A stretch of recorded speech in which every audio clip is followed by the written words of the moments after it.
Good morning students, कैसे हो? देखो बच्चों, sorry for the delay. Part third लेकर आने में मुझे थोड़ा टाइम लग गया because I was so much busy with some other stuff. But उससे पहले मैं आपको एक मेरी गलती बताना चाहता हूँ जो मैंने पार्ट टू में की थी। ओके, और वो गलती है, मैंने एक यूनिट गलत समझाया था आपको। करेक्शन ये है कि मैंने हमारे लास्ट पार्ट में 1 जूल इज इक्वल टू लिखा था 4.18 कैलोरी, पर एक्चुअली वो उसका उल्टा होता है, उससे वो सफल हो गया था। 1 कैलोरी इज इक्वल टू होता है 4.18 joule, and 1 joule is equal to one. मैंने जो बोला था वो सही बोला था कि 1 joule is the 1/4 part of your calorie almost, पर मैंने लिखने में गलती कर दी थी। तो 1 जूल इज इक्वल टू होता है 0.24 calorie and 1 calorie is equal to होता है 4.18 जूल। प्लीज बच्चों इसको करेक्ट कर लेना। I don't want you to move with a wrong thing, that's why I have corrected you, and please I'm sorry for that. Okay, so please correct this from part 2. तो okay, so जहाँ पे मैंने stop किया था वहाँ से हम शुरू करते हैं। मैंने लास्ट टाइम स्टॉप किया था मैकेनिकल एनर्जी पे, कि हम मैकेनिकल एनर्जी पढ़ने जा रहे थे और मेरा वीडियो स्टॉप हो गया था, राइट? तो अब यहाँ पर हम शुरू करेंगे मैकेनिकल। तो मैं पहले आपको बता देता हूँ आज हम क्या क्या पढ़ने वाले हैं। तो देखो बच्चों, सबसे पहले आज हम जो पढ़ने वाले उसके अंदर है मैकेनिकल एनर्जी। उसके बाद इसके टाइप्स,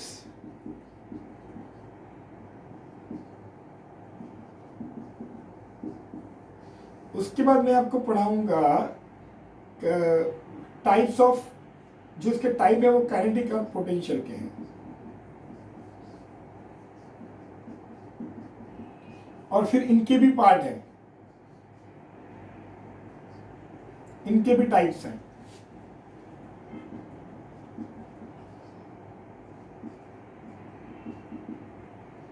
यहाँ पे टाइप्स ऑफ, उसके बाद हम पढ़ने वाले हैं next topic conservation of energy.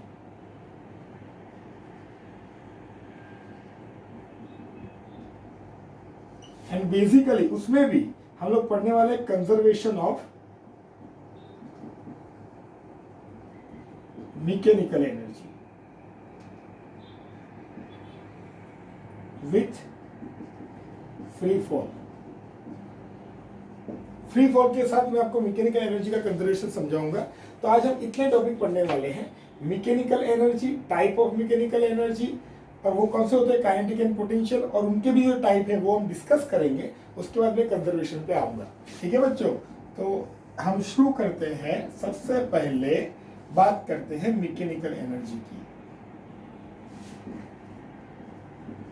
Mechanical energy, mechanical energy क्या होगी बच्चों? तो mechanical energy is nothing but the addition of the total energy of potential and kinetic. Mechanical energy is nothing but the addition of potential and kinetic energy. Okay बच्चों, अब यहाँ पे देखो, ये जो मैकेनिकल एनर्जी है उसके भी टाइप है। मतलब मैकेनिकल एनर्जी को डिफाइन करना होगा तो आपको पोटेंशियल और काइनेटिक एनर्जी पता होनी चाहिए। समझ में आ रहा है बच्चों? तो ये जो मैकेनिकल एनर्जी है उसके अंदर दो टाइप है, पोटेंशियल और काइनेटिक, और दोनों का एडिशन, उसी को मैकेनिकल कहेंगे। बाकी कोई एनर्जी इसके अंदर आएगी नहीं, इसी को कहा जाएगा मैकेनिकल एनर्जी। अब यहाँ पे जो पोटेंशियल और काइनेटिक है उनके भी हमारे पास पार्ट है। तो सबसे पहले मैं आपको समझाता हूँ पोटेंशियल एनर्जी के बारे में। पोटेंशियल एनर्जी आपको पता है पोटेंशियल एनर्जी क्या होती है, हम लोग पढ़ चुके हैं already. Energy possessed by body due to rest condition. तो इसके दो पार्ट है बच्चों। पोटेंशियल एनर्जी दो टाइप की होती है, by change in shape and position की वजह से जो उसके अंदर एनर्जी स्टोर होती है उसी को पोटेंशियल एनर्जी कहा जाता है। पोटेंशियल एनर्जी में जो पहला है वो है ग्रेविटेशनल पोटेंशियल एनर्जी। याद है बच्चों, लोगों ने डेरिवेशन किया था, U is equal to mgh, वो यही है और कुछ नहीं। ओके, और दूसरा होता है इलास्टिक पोटेंशियल एनर्जी। इसके बारे में मैंने आपको नहीं बताया। देखो बच्चा, मेन पोटेंशियल एनर्जी में दो टाइप होते हैं, ग्रेविटेशनल एंड इलेक्ट्रिक। अब देखो, ये जो ग्रेविटेशनल है वो ड्यू टू पोजीशन है। हमने पोजीशन को चेंज किया, एनर्जी जो हमें पोजेस की एक पर्टिकुलर हाइट पे, उसको हमने पोटेंशियल एनर्जी डिफाइन किया और उसको फॉर्मूला डिराइव किया mgh। पर मैंने आपको ये डिस्कस करके नहीं बताया था, potential energy stored in an object due to change in shape. समझाता हूं, देखो बच्चों, ये रबर है, रबर, अगर मैंने इसको स्ट्रेच किया तो क्या हुआ, इसके अंदर एक एनर्जी स्टोर हुई जिसको हम रिस्टोरिंग एनर्जी भी कह सकते हैं, पर इसको इसके शेप को चेंज करने से इसके अंदर जो एनर्जी स्टोर हुई वो इसकी इलास्टिक पोटेंशियल एनर्जी है। ये मटेरियल कैसा इलास्टिक मटेरियल है, elastic material means I can change its shape and size any time by applying external force. तो इलास्टिक पोटेंशियल एनर्जी हर एक नॉन रिजिड बॉडी जो रिजिड नहीं है अपना शेप एंड साइज चेंज कर सकता है, वैसी बॉडी के अंदर इलेक्ट्रिकल पोटेंशियल एनर्जी स्टोर होती है। फॉर एग्जांपल स्प्रिंग, स्प्रिंग का एग्जांपल आपने बहुत सुना होगा, स्प्रिंग को अगर स्ट्रेच किया जाए, छोड़ दिया जाए, फिर से ऊपर चली जाती है। क्यों? आपने जब उसको खींचा, मतलब आपने जो वर्क डन किया वो उसके अंदर पोटेंशियल एनर्जी के तौर पे स्टोर हो गया, मतलब आपने जो शेप चेंज किया और वो शेप चेंज करने के लिए आपने जो वर्क डन किया, that work done has been stored in the spring as potential energy, और कौन सी, elastic potential energy, and when you release it it converted into kinetic energy. Understood बच्चों? तो ये था इलास्टिक पोटेंशियल एनर्जी और उसके टाइप, पोटेंशियल एनर्जी उसके टाइप। दूसरा होता है हमारे पास काइनेटिक एनर्जी, ये भी हमने पढ़ा था, 1/2 mv² डेरिवेशन भी किया था बच्चों। इसमें भी दो टाइप है, एक होता है ट्रांसलेशनल काइनेटिक एनर्जी और दूसरा होता है रोटेशनल काइनेटिक एनर्जी। ट्रांसलेशनल और रोटेशनल में क्या है, देखो बहुत सिंपल है, बहुत सिंपल फर्क है। ट्रांसलेशनल काइनेटिक एनर्जी वो होती है जो स्ट्रेट डायरेक्शन में मोशन करता है, मतलब मैंने फुटबॉल को किक लगाया, किसी चीज को धक्का मारा और उसने वेलोसिटी गेन की, हमारी कार जो रोड पे जा रही है, ट्रेन जा रही है, ये सारी की सारी एक ही डायरेक्शन में जा रही है, वन डायरेक्शन में जा रहा है। ओके, लीनियर पाथ ट्रैवल कर रहा है, तो ये जो जितना भी लीनियर है ना उसका नाम है ट्रांसलेशनल। मतलब object move in a straight line. Straight line मतलब ऐसा नहीं कि वो सीधे, अगर वो ऐसे ऐसे भी जा रहा है तो वो लाइन ही है, इन शॉर्ट वो स्ट्रेट लाइन मतलब ऐसा नहीं सीधा ही जाना चाहिए, मतलब वो सीधा जाए और घूम घूम ना करे, राइट, रोटेशनल मोशन ना करे और कुछ नहीं। Object moves in a straight line, और रोटेशनल में क्या होता है, वो सर्कुलर पाथ ट्रैवल करेगा। Object travels in circular path, circular path, जहां पर ये सर्कुलर पाथ ट्रैवल करता है उसे रोटेशनल काइनेटिक एनर्जी कहते हैं, जहां पर ये लीनियर पाथ ट्रैवल करता है और जो एनर्जी पोजेस करता है उसको काइनेटिक एनर्जी कहते हैं। बहुत सिंपल है बच्चों, तो समझ में आ गया। सबसे पहले मैकेनिकल एनर्जी समझनी है। मैकेनिकल क्या है, पोटेंशियल और काइनेटिक का एडिशन। पोटेंशियल एनर्जी के दो type, gravitational, electrical, elastic. Kinetic energy के दो, ट्रांसलेशनल, रोटेशनल। तो बच्चों समझ में आ गया, इतना पार्ट कवर हो गया हमारा। ओके, अब यहां पर हमें समझना है conservation.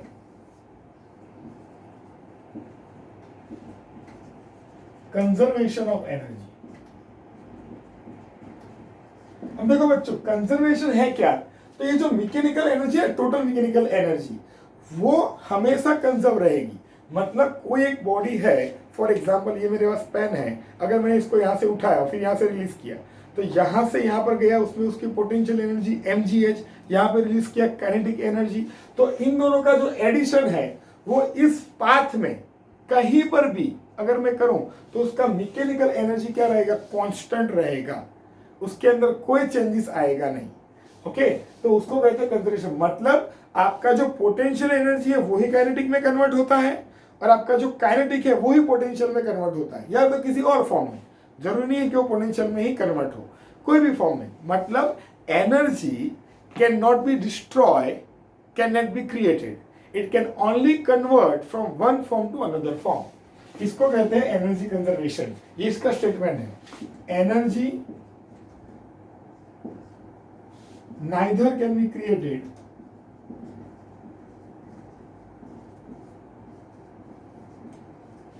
nor can be destroyed.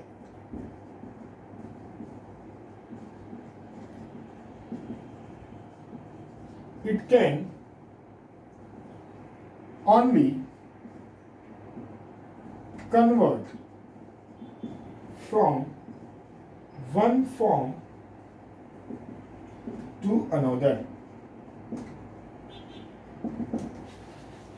एक फॉर्म से दूसरे फॉर्म में उसी को कन्वर्ट होती है, हम उसको क्रिएट भी नहीं कर सकते और ना ही उसको डिस्ट्रॉय कर सकते हैं किसी एनर्जी को। हमारे यूनिवर्स की जो नेट एनर्जी है वो क्या है, कंजर्व है। तो आप बोलोगे सर मैंने यहां से इसको उठाया तो एनर्जी क्रिएट नहीं की इसके अंदर, कहां से क्रिएट की? वो एनर्जी तो ऑलरेडी उसके पास जो मास है उसकी वजह से उसके अंदर थी, आपने जस्ट उसका फॉर्म चेंज किया। मतलब इसकी जो इनर्शिया थी, एक्चुअली ये आप नेक्स्ट टॉपिक आगे जाके पढ़ोगे, कोई भी ऑब्जेक्ट होता है ना, अगर वो रेस्ट पर भी पड़ा है तो इसके पास एनर्जी होती है और वो उसकी इनर्शिया कही जाती है। अब ये इनर्शिया आपने चेंज की यहाँ लाकर, तो वो आपकी जो इसकी इंटरनल एनर्जी जिसकी इनर्शिया थी वो पोटेंशियल एनर्जी में कन्वर्ट हुई। और इसीलिए हैवी चीज को अगर ऊपर से फेंको तो आपको ज्यादा लगती है सिर पे, अगर हल्की चीज को नीचे से फेंको और आपको लगेगी तो कम लगेगी। क्यों? क्योंकि उसकी मास की वजह से उसकी इनर्शिया अलग अलग है। समझ में आ रहा है बच्चों? तो आपको जो लगेगा, इम्पैक्ट जो लगेगा, गिरेगा आपके ऊपर, तो वो अलग अलग इम्पैक्ट क्रिएट करेगा उसके मास के हिसाब से। तो दोनों की एनर्जी जो है वो पहले से थी और वही आपने पोटेंशियल में कन्वर्ट की है। वो आप आगे जाके पढ़ोगे, don't worry about it. Conservation की बात करते हैं। कंजर्वेशन में भी आपके लिए बहुत सिंपल है, आपको इस हमारे सिलेबस में सिर्फ मैकेनिकल एनर्जी का कंजर्वेशन ही पढ़ना है। अब मैं आपको ये बता दूं कंजर्वेशन कैसे होता है। तो देखो, हमें पता है कि जब हाइट से वाटर फ्लो करता है तो वो टरबाइन पे गिरता है, टरबाइन घूमता है, वो काइनेटिक एनर्जी में कन्वर्ट हुआ और वो काइनेटिक एनर्जी इलेक्ट्रिकल एनर्जी में कन्वर्ट हुई। फिर इलेक्ट्रिकल एनर्जी, फिर से आपने फैन ऑन किया, मतलब इलेक्ट्रिकल एनर्जी किस में कन्वर्ट हुई, काइनेटिक एनर्जी में कन्वर्ट हुई। समझ में आ रहा है बच्चों? तो यहां पर आपका जो एनर्जी है, आपका जो पानी गिरा वो फिर से काइनेटिक, टरबाइन की काइनेटिक एनर्जी में कन्वर्ट हुआ, इलेक्ट्रिक में हुआ और इलेक्ट्रिक से फैन चलाया तो फिर से किसमें हो गया, वो काइनेटिक में कन्वर्ट हो गया। तो एनर्जी देखो उसका फॉर्म चेंज कर रही है, कहीं पर भी वो डिस्ट्रॉय या क्रिएट नहीं हो रही है। यहां पर भी जो एनर्जी आई काइनेटिक एनर्जी, वो आपके अंदर, आपके रूम के अंदर जो गैस है, जो एयर है, उसकी काइनेटिक एनर्जी में कन्वर्ट होती है। वो एनर्जी भी कन्वर्ट होती है बाकी फॉर्म्स में, मतलब वो एनर्जी धीरे धीरे डिस्ट्रीब्यूट हो जाती है यूनिवर्स में। समझ में आ रहा है बच्चों? तो एनर्जी, और हम फिर से यूनिवर्स में से एनर्जी लेते हैं। समझ में आ रहा है बच्चों? तो ये जो था वो एनर्जी कन्वर्जन है। हमारे इलेक्ट्रिकल आयरन का एग्जाम्पल आपके टेक्स्ट बुक के अंदर बहुत सारे कन्वर्जन दे रखे हैं, आप एक बार रीड करना, उसमें इलेक्ट्रिक आयरन का भी है। आप स्विच ऑन करोगे, स्विच ऑन किया, इलेक्ट्रिक आयरन में हीट पैदा हुई तो इलेक्ट्रिकल टू हीट हुआ। मैं ये हेडफोन लेके बैठा हूँ, राइट, ये क्या करता है, ये sound energy to electrical energy, electrical to sound. मतलब मैं जो माइक में बोलता हूँ तो मैं जो बोलता हूँ मेरी साउंड एनर्जी है, वो माइक में गई, एम्पलीफाई किया, मतलब मेरा क्या हुआ, sound energy into electrical energy convert हुआ कि नहीं। Microphone convert sound energy into electrical energy, वो वेव्स में कन्वर्ट करता है और इसलिए दूसरा बंदा मुझे हाई एम्पलीट्यूड में सुन सकता है। समझ में आ गया बच्चों? तो ये था एनर्जी कन्वर्जन, बहुत सारे रीड करना, बहुत इजी है वो टॉपिक। अब मैं जो पढ़ाने जा रहा हूं वो इंपॉर्टेंट टॉपिक है, derivation of conservation of mechanical energy in freely falling body.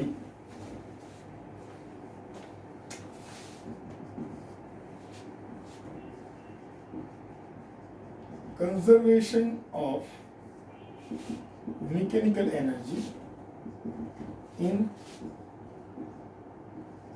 freely falling body।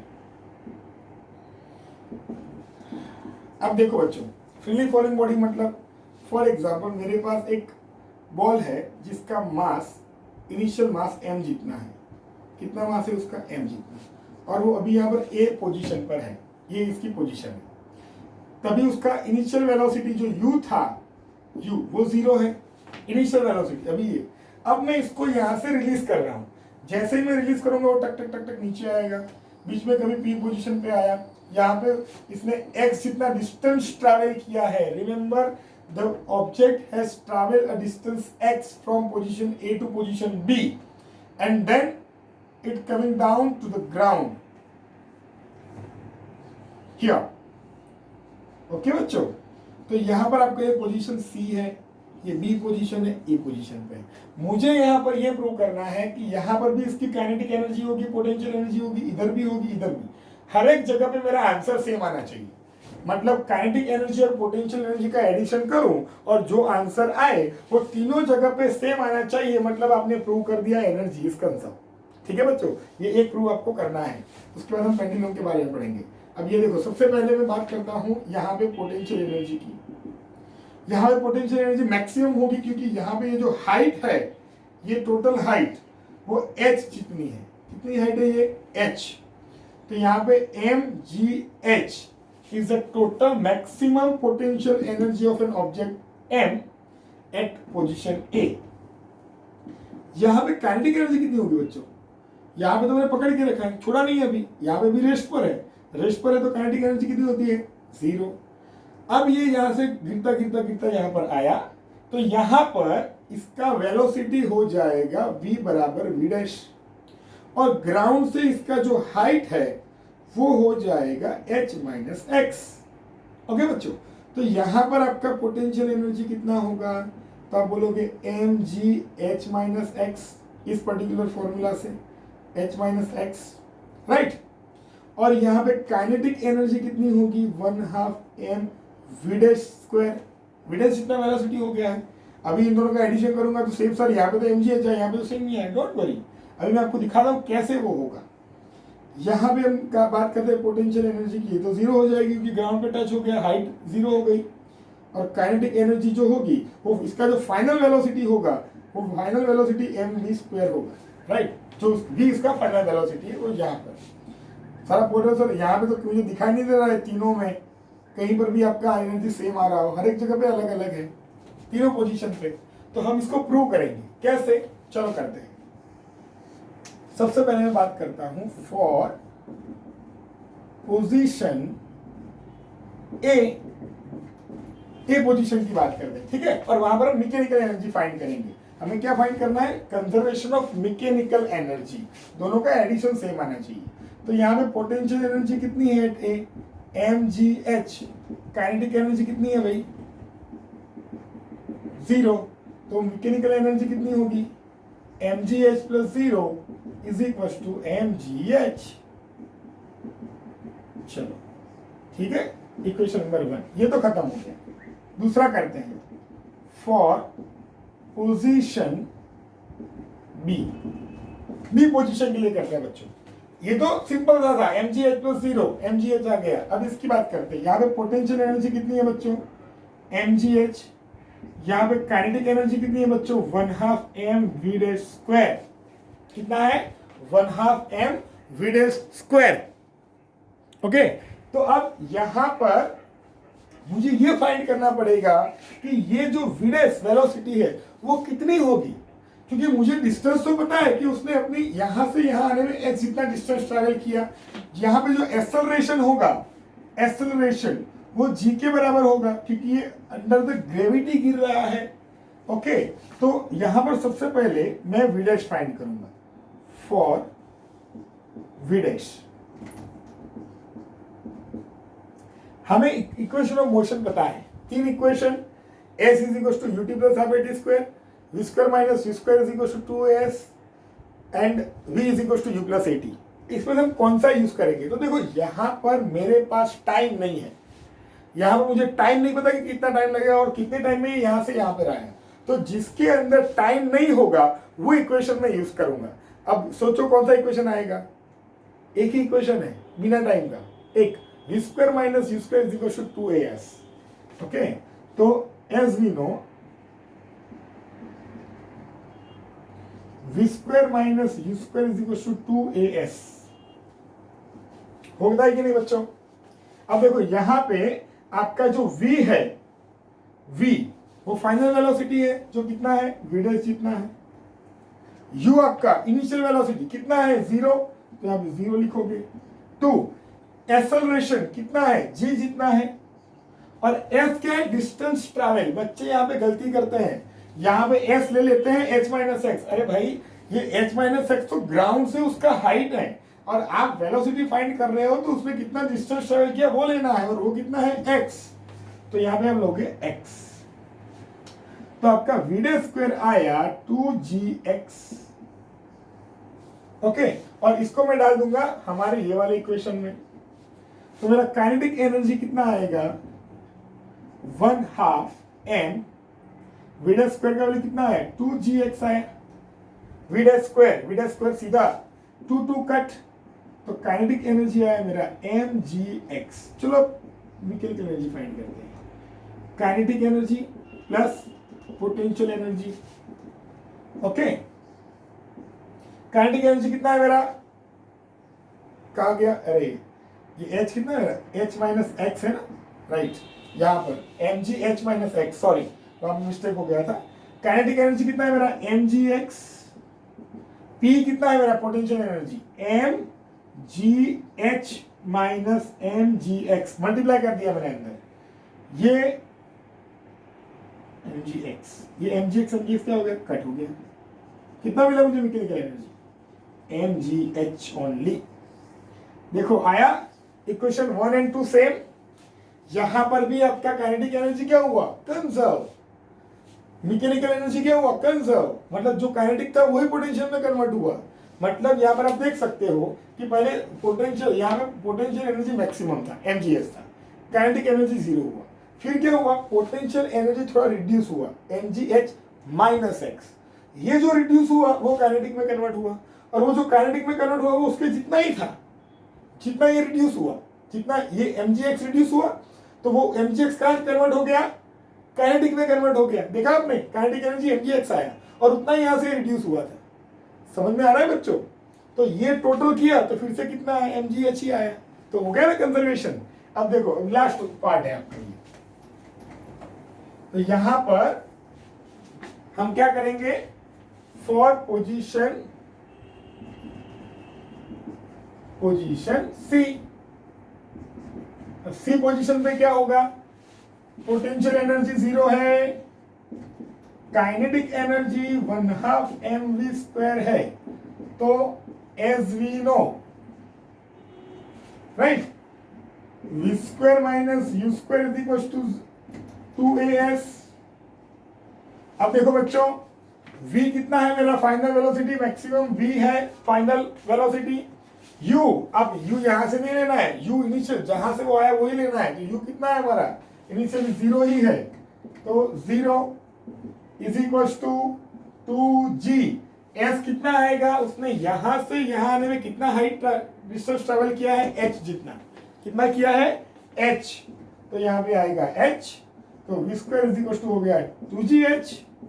ये वैल्यू फिर से यहां पे डाल दो आप, तो काइनेटिक एनर्जी अभी कितनी आएगी, 1/2 m 2gh, 2 cut, kinetic energy क्या हो गई, mgh। तो देखो बच्चों, यहां पर जब पोटेंशियल एनर्जी 0 हुई, मतलब यहां पे मैक्सिमम थी, रिड्यूस होते होते यहां पे 0 हो गई, तो उतना ही काइनेटिक एनर्जी बढ़ता गया और काइनेटिक एनर्जी मैक्सिमम हो गया 1/2 mv²। और उसको मैंने सॉल्व किया तो मुझे पता चला कि वो mgh जितना ही था। ओके, तो मतलब यहां पर भी मैकेनिकल एनर्जी क्या हुआ, P plus K, that is 0 plus mgh, that is mgh only. Directly लिख देता हूं अभी, mgh, mechanical energy, equation number 3। From equation number 1, 2 and 3, we can prove that the energy is conserved in freely falling body. The mechanical energy is conserved in freely falling body. Okay बच्चों, I hope आपको सब कुछ समझ में आया होगा। Please note it down, इसको लिख लीजिए।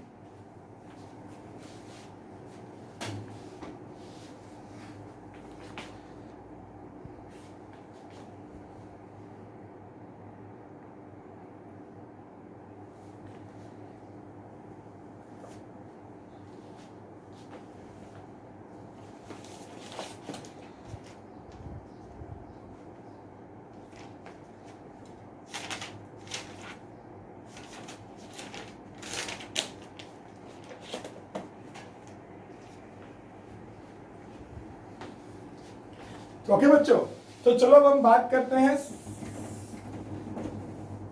Conservation in pendulum. Last topic है बच्चा, इसके बाद आपका ये चैप्टर कंप्लीट हो जाएगा एंड उसके बाद आपको करने पड़ेंगे सिर्फ न्यूमेरिकल। ओके, तो यहां पर हम लोग बात कर रहे हैं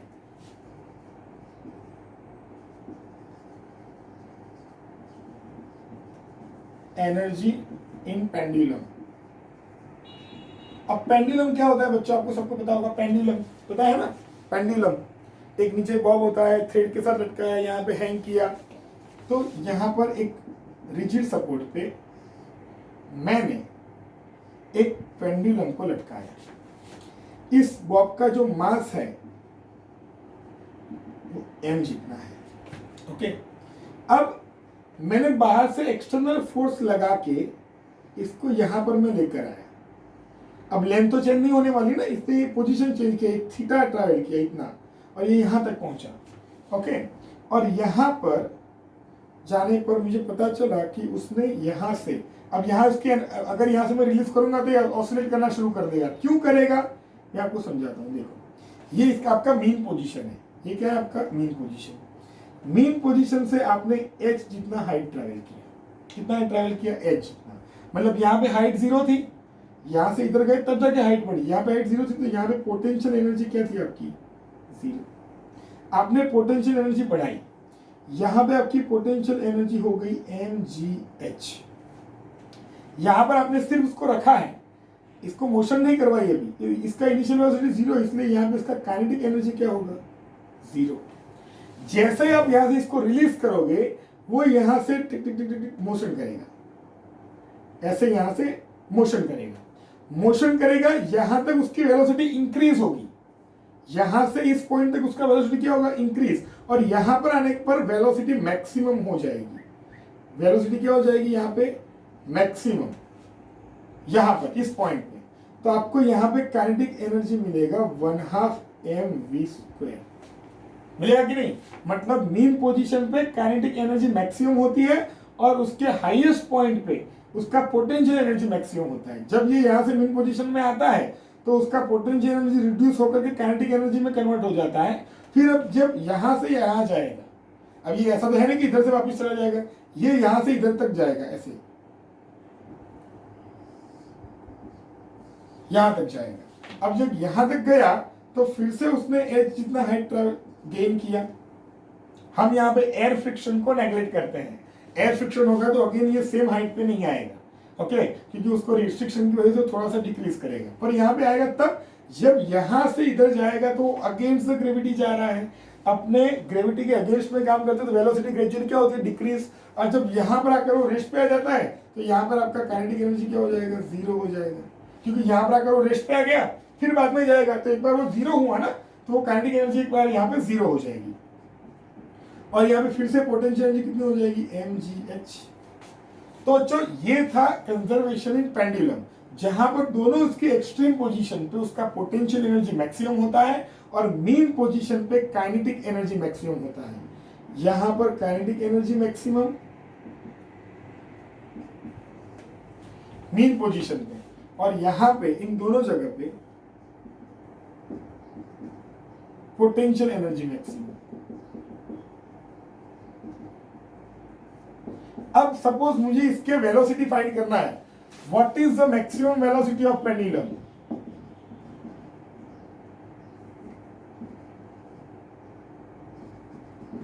मैक्सिमम वेलोसिटी ऑफ पेंडुलम कितनी होगी? तो देखो बच्चा, मैंने जो बताया आपको वही आपको यहां पर करना है। सिंपल है। मैंने क्या बोला? आपका mgh कन्वर्ट हुआ काइनेटिक एनर्जी में, तो potential energy converted into kinetic energy. Potential energy कितना है? mgh। काइनेटिक एनर्जी कितना है? 1/2 mv²। mm कट, तो v कितना है? √2gh। तो ये v मैक्स है। ये पूरी की पूरी एनर्जी कन्वर्ट हुई, तो v मैक्सिमम का वैल्यू जब √2gh जितना होगा तभी जाकर आपका total potential energy kinetic energy में कन्वर्ट होगा। अगर आप दूसरी तरीके से भी फाइंड करना चाहते हो तो भी ये फॉर्मूला आएगा। मैं आपको समझाता हूँ। ये हाइट वाले के टर्म में v² - u² = 2a formula use करते थे आप। आपका v² आपको फाइंड करना है, तब आपका इनिशियल वेलोसिटी, यहाँ पे इनिशियल वेलोसिटी कितना था? u 0 था, ये 0 लिया। यहाँ से हमने इसको छोड़ा उसने कितना हाइट ट्रैवल किया, h जितना, तो s की जगह क्या आएगा h, a की जगह क्या आएगा g, और यहाँ पे 2, तो v is equal to √2gh। वैसे भी आए, जैसे भी मन करे आप कैसे भी फाइंड कर सकते हो, ये भी सही है, ये भी सही है। देखो बच्चों, तो इस तरह से हम लोग maximum velocity of pendulum find out कर सकते हैं। यहाँ पर आपके चैप्टर के सारे टॉपिक कवर हो चुके हैं। आपको यही सारी चीजें यूज करके न्यूमेरिकल सॉल्व करने हैं। हमेशा याद रखना, energy is conserve, potential energy दिया है तो आप उसको काइनेटिक एनर्जी ले सकते हो सीधा कन्वर्ट करने के लिए, क्योंकि आपका जो पोटेंशियल एनर्जी है वो ही कन्वर्ट हुआ है काइनेटिक एनर्जी में। वर्क डन दिया है तो वो भी एनर्जी है, तो वर्क डन को भी आप एनर्जी के इक्वल टू कंसिडर कर सकते हो। ये सारी चीजें दिमाग में रखकर आपको न्यूमेरिकल्स करने हैं। एक चीज और समझाना चाहूंगा जो न्यूमेरिकल में आपको हेल्प करेगी, और वो है एफिशिएंसी। एफिशिएंसी का जो फॉर्मूला होता है बच्चों, एफिशिएंसी का जो फॉर्मूला होता है वो होता है इनपुट बाय आउटपुट।